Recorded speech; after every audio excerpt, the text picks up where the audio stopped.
I want to tell you about an essential vitamin you've probably never heard of. If you're a parent or plan to be one, it might be more important to your child's growth than all other vitamins combined, and only you, a parent, can provide it. I call it vitamin N, the word no. More and more children, I find, are suffering from vitamin N deficiency, and they, their parents, and our entire culture are paying the price. Let me illustrate my point with a story that's quite typical.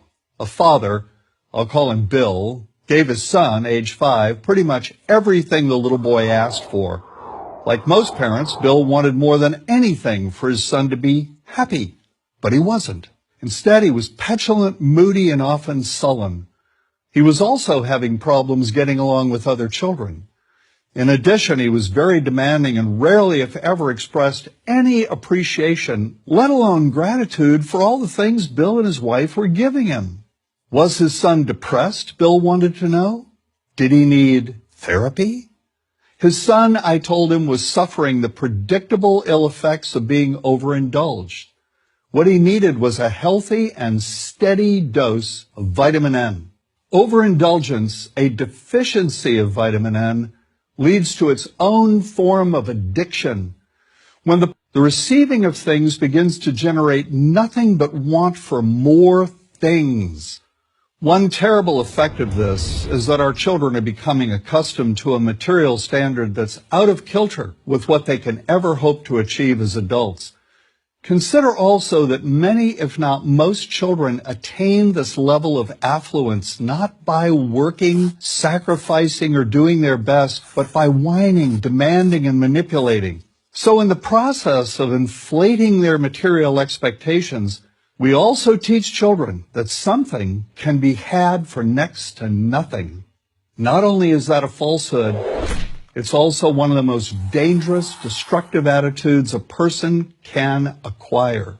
This may go a long way toward explaining why the mental health of children in the 1950s, when kids got a lot less, was significantly better than the mental health of today's kids. Since the 50s, and especially in the last few decades, as indulgence has become the parenting norm, the rates of child and teen depression have skyrocketed. Children who grow up believing in the something-for-nothing fairy tale are likely to become emotionally stunted, self-centered adults. Then, when they themselves become parents, they're likely to overdose their children with material things. The piles of toys, plushies, and gadgets one finds scattered around most households. In that way, overindulgence, a deficiency of vitamin N, becomes an inherited disease. An addiction passed from one generation to the next. This also explains why children who get too much of what they want rarely take proper care of anything they have. Why should they?